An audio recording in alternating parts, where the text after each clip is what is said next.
So guys, welcome back to my YouTube channel. ಇವತ್ತಿಂದ ಏನ್ blog ಅಂತ ಅಂದ್ರೆ, ಸೊ ನಮ್ಮಪ್ಪ ಬೆಳಗ್ಗೆನೆ ಒಂದು ರೆಸಿಪಿ ಮಾಡಿ ಅಂತ ಅಂದ್ರು, ಹೆಲ್ತಿ ರೆಸಿಪಿ. ಇವಾಗ ನಮ್ಮನೇಲಿ ಎಲ್ಲರೂ ಡಯಟ್ ಇರೋದ್ರಿಂದ ಆಕ್ಚುಲಿ ಇವತ್ತು ಒಂದು ಗುಡ್ ನ್ಯೂಸ್ ಇದೆ. ನಮ್ಮಮ್ಮ 8 kgs ಕಡಿಮೆ ಆಗಿದ್ದಾರೆ ಇವತ್ತಿಗೆ. ಲಿಟ್ರಲಿ ಒಂದ್ ಕಾಲದಲ್ಲಿ ಅರೌಂಡ್ 2 to 3 years ಮುಂಚೆ ನಮ್ಮಮ್ಮ 80 ಇದ್ರು. ಹೆಂಗೋ ಮಾಡಿ ಒಂದು 1 year ಬ್ಯಾಕ್ ಅಷ್ಟೊತ್ತಿಗೆ 75 ಬಂದ್ರು. ಇವಾಗ ನೋಡಿದ್ರೆ ನಮ್ಮಮ್ಮ 67 kgs ಆಗ್ಬಿಟ್ಟಿದ್ದಾರೆ ಗೈಸ್. ನಮ್ಮಮ್ಮನಿಂದ ನಾನು ಮೋಟಿವೇಶನ್ ತಗೊಳ್ಬೇಕು ಅಂತ ಅನ್ಕೊಂಡಿದೀನಿ.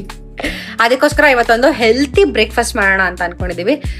ಸೊ ಏನಂದ್ರೆ ಏನಮ್ಮ ಅದ್ರ ಹೆಸರು ಬೇಸನ್ ಚಿಲ್ಲ. ಯೂಶಲಿ ಎಲ್ಲರಿಗೂ ಗೊತ್ತಿರುತ್ತೆ ಬೇಸನ್ ಚಿಲ್ಲ, ಬಟ್ ನಾವ್ ಈಸಿಯಾಗೆ ಹೆಂಗ್ ಮಾಡೋದು ಅಂತ ತೋರಿಸ್ಕೊಡ್ತಿದೀವಿ. ಸೊ ಮೇನ್ ಇಂಗ್ರೀಡಿಯೆಂಟ್ಸ್ ಏನಂದ್ರೆ ಬೇಸನ್ ಅಂದ್ರೆ ಕಡಲೆ ಹಿಟ್ಟು ಬೇಕೇ ಬೇಕು ಗೈಸ್, ಕಡಲೆ ಹಿಟ್ಟು ಬೇಕು. ಸೊ ಅದ್ರ ಜೊತೆಗೆ ನಾವು ಸ್ವಲ್ಪ ಜಾಸ್ತಿ ವೆಜಿಟೇಬಲ್ಸ್ ಹಾಕೋಣ ಅಂತ ಕ್ಯಾರೆಟ್, ಕ್ಯಾಪ್ಸಿಕಮ್ಮು, ಮತ್ತೆ ಇದು ಕೊತ್ತಂಬರಿ ಸೊಪ್ಪು, ಆಮೇಲೆ ಟೊಮ್ಯಾಟೊ, ಈರುಳ್ಳಿ, ಮತ್ತೆ ಗ್ರೀನ್ ಚಿಲ್ಲೀಸ್, ಅದೇ ಹಸಿಮೆಣಸಿನ್ಕಾಯಿ, ಇದೆಲ್ಲ ಮೇನ್ ಇಂಗ್ರೀಡಿಯೆಂಟ್ಸು. ಸೊ ನಿಮ್ಗೆ ಒಂದೊಂದಾಗೆ ತೋರಿಸ್ತಾ ಹೋಗ್ತಿರ್ತೀನಿ ಯಾವ ತರ ಬೇಸನ್ ಚಿಲ್ಲ ಮಾಡೋದು, ಎಷ್ಟು ಚೆನ್ನಾಗಿರುತ್ತೆ, ಮತ್ತೆ ರಿವ್ಯೂಸ್ ಕೊಡ್ತೀನಿ ಹೆಂಗಿತ್ತು ರೆಸಿಪಿ ಅಂತ. ಸೊ ನಮ್ಮಪ್ಪ ಕಾಯ್ತಿದ್ದಾರೆ, ನಮ್ಮಪ್ಪನೇ ಹೇಳಿದ್ದು ಈ ರೆಸಿಪಿ ಮಾಡಕ್ಕೆ. ಸೊ ನಾವ್ ಯಾಕೆ ನಿಮಗೂ ತೋರಿಸ್ಕೊಡ್ಬಾರ್ದು? ನಾವ್ ಯೂಶಲಿ ಜಾಸ್ತಿ ಡಯಟಿನ ರೆಸಿಪೀಸ್ ಎಲ್ಲ ಮಾಡ್ತಾ ಇರ್ತೀವಿ ನಮ್ಮ ಮನೇಲಿ. ಸೊ ಇದೊಂದು ನಿಮ್ಗೂ ತೋರ್ಸ್ಕೊಟ್ಟಂಗಾಗುತ್ತೆ, ನಿಮ್ಗೂ ಈಸಿ ಆಗಿದೆ, ಸಿಕ್ಕಾಪಟ್ಟೆ ಈಸಿ ಆಗಿದೆ ಈ ರೆಸಿಪಿ ಮಾತ್ರ. ಸೊ ತೋರ್ಸ್ಕೊಡೋಣ ಅಂತ ಮಾಡ್ತಾ ಇದೀನಿ. ಸೊ ಫಸ್ಟ್ ಬಂದ್ಬಿಟ್ಟು ಮೇನ್ ಆಗಿ ಬೇಕಾಗಿರೋದು ಕಡ್ಲೆ ಹಿಟ್ಟು. ಸೊ ಒಂದ್ ಬೌಲ್ ಅಲ್ಲಿ ನಾವು ಕಡ್ಲೆ ಹಿಟ್ಟು ಹಾಕೊಂಡಿದೀವಿ. ಆ ಕಡ್ಲೆ ಹಿಟ್ಟಿಗೆ ಆಮೇಲೆ ಅದ್ರ ಜೊತೆಗೆ ಉಪ್ಪು, ಜೀರಿಗೆ ಹಾಕಿದೀವಿ. ಸೊ ನೆಕ್ಸ್ಟ್ ಏನ್ ಇಂಗ್ರೀಡಿಯೆಂಟ್ ಅಪ್ಪ? ಸೊ ಅದಕ್ಕೆ ಗೈಸ್ ನಾವು ಚಿಕ್ಕದಾಗಿ ಗ್ರೇಟ್ ಮಾಡ್ಕೊಂಡಿರೋ, ಅದೇ ತುರ್ಕೊಂಡಿರೋಂತ ಕ್ಯಾರೆಟ್ ಹಾಕ್ತಾ ಇದೀವಿ. ಸೊ ನೆಕ್ಸ್ಟ್ ಕ್ಯಾಪ್ಸಿಕಮ್ ಹಾಕ್ತಾ ಇದೀವಿ. ಕೊತ್ತಂಬರಿ ಸೊಪ್ಪು ಹಾಕ್ತಾ ಇದೀವಿ. ನೆಕ್ಸ್ಟ್ ಕ್ಯಾಪ್ಸಿಕಮ್ ಹಾಕ್ತಾ ಇದೀವಿ.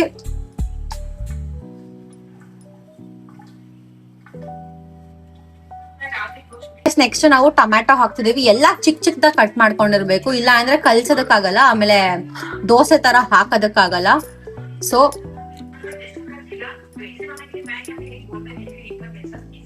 ಆಮೇಲೆ ಈರುಳ್ಳಿ ಹಾಕಿದೀವಿ. ಅದ್ರ ಜೊತೆಗೆ ಹಸಿಮೆಣಸಿನ್ಕಾಯಿ ಕೂಡ ಚಿಕ್ಕದಾಗಿ ಕಟ್ ಮಾಡ್ಕೊಂಡು ಹಾಕಿದೀವಿ ಗೈಸ್. ಸೊ ಗೈಸ್, ಇದಕ್ಕೆ ಇನ್ನೊಂದು ಮೇನ್ ಇಂಗ್ರೀಡಿಯೆಂಟ್ ಇದೆ, ಅದಕ್ಕೆ ರವೆ ಹಾಕ್ಬೇಕು ಗೈಸ್. ರವೆ ಹಾಕಿದ್ರೆ ಏನಂದ್ರೆ ಸ್ವಲ್ಪ ಕ್ರಿಸ್ಪಿನೆಸ್ ಬರುತ್ತೆ, ಮತ್ತೆ ಎಕ್ಸಾಕ್ಟ್ಲಿ ರೊಟ್ಟಿ ಆಗ್ಲಿ ಅಥವಾ ದೋಸೆ ತರ ಆಗ್ಲಿ ನೀಟಾಗಿ ಕೂರುತ್ತೆ. ಸೊ ನಾವು ಮಾಮೂಲಿ ಉಪ್ಪಿಟ್ಟಿನ ರವೆ ಆಗ್ಲಿ, ಸೂಜಿ ರವೆ ಯಾವ್ದಾದ್ರು ಹಾಕ್ಬೋದು. ಸೊ ಅದನ್ನ ಸ್ವಲ್ಪ ಹಾಕ್ತಾ ಇದೀವಿ. ಸ್ಪೈಸಸ್ ಹಾಕ್ತಾ ಇದೀವಿ ಗೈಸ್. ಹಾಕಮ್ಮ. ಗರಂ ಮಸಾಲ ಹಾಕ್ತಾ ಇದೀವಿ, ಆಮೇಲೆ ಧನಿಯಾ ಪುಡಿ ಹಾಕ್ತಾ ಇದೀವಿ ಗೈಸ್. ಏನಂದ್ರೆ ಈ ಸ್ಪೈಸಸ್ ಎಲ್ಲ ಜಾಸ್ತಿ ಹಾಕೊಳಕ್ ಹೋಗ್ಬೇಡಿ, ಬ್ಲೋಟ್ ಆಗೋದಾಗ್ಲಿ. ಸ್ವಲ್ಪ ಸುಮ್ನೆ ಸ್ವಲ್ಪ ಟೇಸ್ಟಿಗೆ ಮಾತ್ರ ಹಾಕೊಳ್ಬೇಕು ಅಷ್ಟೇ, ಜಾಸ್ತಿ ಹಾಕೊಳಕ್ ಹೋಗ್ಬೇಡಿ. ಸೊ ಇವಾಗ ಸ್ಪೈಸಸ್ ಹಾಕಿದೀವಿ. ಇದಾದ್ಮೇಲೆ ಮೇನ್ ಥಿಂಗ್ ಇನ್ನೊಂದು ಜಿಂಜರ್ ಗೈಸ್. ಜಿಂಜರ್ ಅಂತೂ ಮಿಸ್ ಮಾಡಕ್ಕೆ ಹೋಗ್ಬೇಡಿ. ಜಿಂಜರ್ ಗಾರ್ಲಿಕ್ ಪೇಸ್ಟ್ ಎಲ್ಲ ಏನೋ ಹಾಕಕ್ ಹೋಗ್ಬೇಡಿ. ಡೈರೆಕ್ಟ್ ಆಗಿ ಜಿಂಜರ್ನ ಚಿಕ್ಕದಾಗಿ ಕಟ್ ಮಾಡಿ ಅದಕ್ಕೆ ಹಾಕಿ, ಸೊ ದಟ್ ನಿಮಗೆ ಜೀರ್ಣ ಆಗೋದಕ್ಕೂ ಹೆಲ್ಪ್ ಮಾಡುತ್ತೆ. ಆಮೇಲೆ ಜಿಂಜರ್ ನಿಮ್ಗೆ ಗೊತ್ತು ಎಷ್ಟು ಇಂಪಾರ್ಟೆಂಟ್ ಅಂತ, ಶುಂಠಿ ತುಂಬಾ ಇಂಪಾರ್ಟೆಂಟು. ಸೊ ಸ್ವಲ್ಪ ಶುಂಠಿನ ಕಟ್ ಮಾಡ್ಬಿಟ್ಟು ಹಾಕ್ತಾ ಇದೀವಿ. ಸೊ ಗೈಸ್, ಇನ್ನೊಂದು ಏನಂತ ಅಂದ್ರೆ, ನಾವು ಜೀರಿಗೆ ಹಾಕೊಂಡಿದೀವಿ, ಯಾಕಂದ್ರೆ ನಮ್ಮ ಮನೇಲಿ ಅಜ್ವಾನ್ ಇರ್ಲಿಲ್ಲ. ಅಜ್ವಾನ್ ಬಂದ್ಬಿಟ್ಟು ಸಿಕ್ಕಾಪಟ್ಟೆ ನೆಕ್ಸ್ಟ್ ಲೆವೆಲ್ ಡಯಟಿಗೆ ಯೂಸ್ ಆಗುವಂತ ಇಂಗ್ರೀಡಿಯೆಂಟು. ನೀವು ಆದಷ್ಟು ಜೀರಿಗೆ ಬದಲು ಅಜ್ವಾನ್ ಹಾಕೊಳಕ್ ನೋಡಿ. ತುಂಬಾ ನಮ್ಮ ಮನೇಲಿ ಅಜ್ವಾನ್ ಇವಾಗ ಸದ್ಯಕ್ಕೆ ಇರ್ಲಿಲ್ಲ ಅಂತ ನಾವು ಜೀರಿಗೆ ಹಾಕೊಂಡಿದೀವಿ. ಇವಾಗ ಚಾಪ್ ಮಾಡಿರುವಂತಹ ಜಿಂಜರ್ ಹಾಕೊಂಡಿದೀವಿ.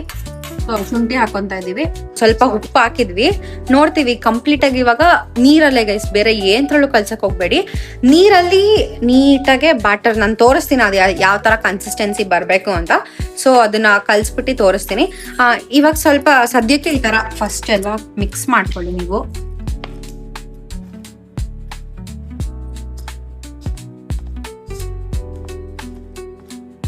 ಸ್ಮೆಲ್ ನೋಡಿ ಹೆಂಗ್ ಬರ್ತಾ ಇದೆ. ಸ್ಮೆಲ್ ಸಕ್ಕದಾಗಿ ಬರ್ತಿದೆ ಗೈಸ್. ಫುಲ್ ಸ್ಪೈಸಸ್ ಎಲ್ಲ ಹಾಕಿದೀವಲ್ಲ, ಸೊ ತುಂಬಾ ಚೆನ್ನಾಗಿ ಬರ್ತಾ ಇದೆ. ಸೊ ಇದೇ ತರ ನೀವು ಸ್ವಲ್ಪ ಸ್ವಲ್ಪನೇ ನೀರ್ ಹಾಕೊಂಡು ಕಂಪ್ಲೀಟ್ ಆಗಿ ಕಲ್ಸ್ಕೊಳ್ಳಿ. ಕನ್ಸಿಸ್ಟೆನ್ಸಿ ಬಂದ್ಬಿಟ್ಟು ಈ ತರ ಇರ್ಬೇಕು ನಿಮಗೆ. ಸ್ವಲ್ಪ ಕಂಪ್ಲೀಟ್ ಆಗಿ ನೀರಾಗೂ ಇರಬಾರ್ದು ಅಥವಾ ಕಂಪ್ಲೀಟ್ ಆಗಿ ಇದೇ ಫುಲ್ಲು ಗಟ್ಟಿ ಗಟ್ಟಿ ತರ ಇರಬಾರ್ದು. ಸ್ವಲ್ಪ ಮೀಡಿಯಂ ಆಗಿ ಬೇಕಾದಷ್ಟು ಜಾಸ್ತಿ ನೀರ್ ಹಾಕೊಂಡ್ರು ಓಕೆ ಗೈಸ್. ಸೊ ಗೈಸ್ ಇವಾಗ ಕಂಪ್ಲೀಟ್ ಆಗಿ ನೀಟಾಗೆಲ್ಲ ಪ್ರಿಪೇರ್ ಮಾಡಿದೀವಿ ಬ್ಯಾಟರ್ನ. ನೋಡಿ ಈ ತರ ಕನ್ಸಿಸ್ಟೆನ್ಸಿ ಇರ್ಬೇಕು ನಿಮಗೆ. ಸೊ ದಟ್ ನಿಮಗೆ ನೀಟಾಗಿ ದೋಸೆ ತರಾನು ಬರುತ್ತೆ. ರೊಟ್ಟಿ ಸ್ವಲ್ಪ ರೊಟ್ಟಿ ಬೇಕಂದ್ರೆ ನಿಮಗೆ ಗಟ್ಟಿಯಾಗಿ ಕಲ್ಸ್ಕೊಳ್ಳಿ ಗೈಸ್. ಇಲ್ಲ ಅಂದ್ರೆ ಇದೇ ತರ ಕಂಪ್ಲೀಟ್ ಆಗಿ ಸ್ವಲ್ಪ ನೀರಾಗಿ ಕಲ್ಸ್ಕೊಂಡ್ರೆ ನಿಮಗೆ ಪರ್ಫೆಕ್ಟ್ ಆಗಿ ದೋಸೆ ತರ ಹಾಕೊಂಡು ತಿನ್ಬೋದು. ಸೊ ಇದಕ್ಕೆ ನಾವು ಗ್ರೀನ್ ಚಟ್ನಿ ಮಾಡ್ತಾ ಇದೀವಿ. ಆ ಗ್ರೀನ್ ಚಟ್ನಿನೂ ಹೆಲ್ತಿನೇ. ಹಸಿಮೆಣಸಿನ್ಕಾಯಿ ಕಡ್ಲೆ ಅಲ್ವಮ್ಮ? ಹಸಿಮೆಣಸಿನ್ಕಾಯಿ ಕಡ್ಲೆ ಅಥವಾ ಕೊತ್ತಂಬರಿ ಸೊಪ್ಪು ಅಥವಾ ಅಲ್ಲ ಹಸಿಮೆಣಸಿನ್ಕಾಯಿ ಕಡ್ಲೆ ಬೀಜ. So guys completely batter ready ಇದೆ ಇವಾಗ. ಸೊ ಇವಾಗ ಚಟ್ನಿ ಮಾಡ್ಬೇಕು. ಬನ್ನಿ ಗೈಸ್ ಚಟ್ನಿ ಮಾಡೋಣ. ಅದಕ್ಕೆ ಕಲ್ಲುಪ್ಪು ಹಾಕಿ ಗೈಸ್, ಸೊ ದಟ್ ಟೇಸ್ಟ್ ಚೆನ್ನಾಗಿ ಬರುತ್ತೆ. ಇಲ್ಲ ಅಂದ್ರೆ ಮಾಮೂಲಿ ಪುಡಿ ಉಪ್ಪು ಹಾಕಿದ್ರೆ ಅಷ್ಟೊಂದು ಕೂಡ್ಕೊಳಲ್ಲ. ಸೊ ಕಲ್ಲುಪ್ಪು ಹಾಕ್ಬೇಕು. ನಮ್ಮಮ್ಮ ಹಾಕ್ ನೋಡಿ ಅದ್ರ ಮೇಲ್ಗಡೆ ಮುಚ್ಚಲ ಸಿಕ್ಲಿಲ್ಲ ಅಂತ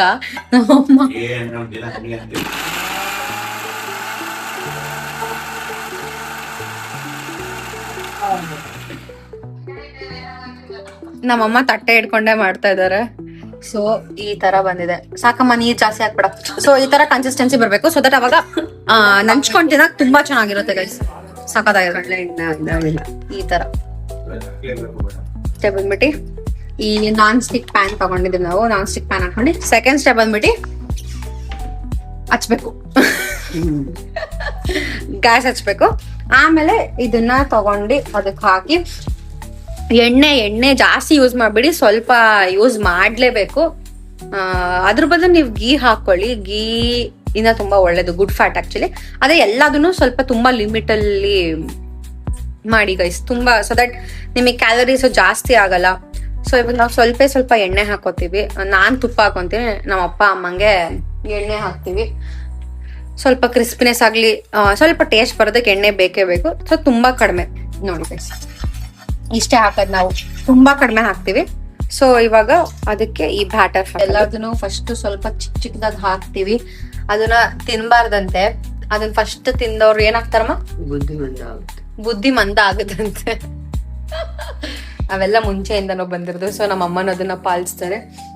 ಫಸ್ಟ್ ಚಿಕ್ಕದು ತೆಗೆದ್ಬಿಟ್ಟು ಪಕ್ಕಕ್ಕೆ ಇಡ್ತೀವಿ, ಆಮೇಲೆ ದೊಡ್ಡದು ಹಾಕ್ತಿವಿ. ಸ್ವಂತ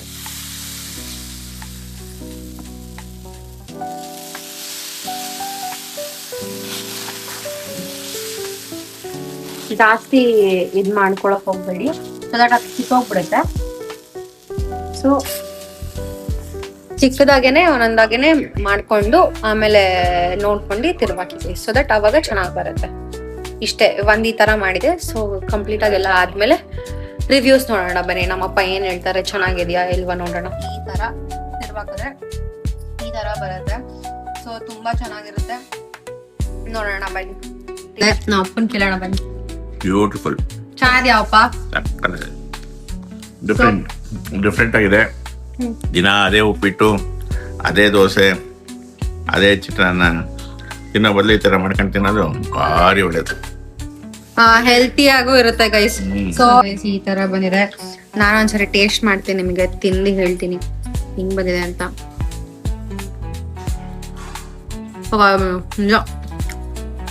ಚಟ್ನಿ ಮಾತ್ರ ಸಕ್ಕತ್ತಾಗಿದೆಯಪ್ಪ.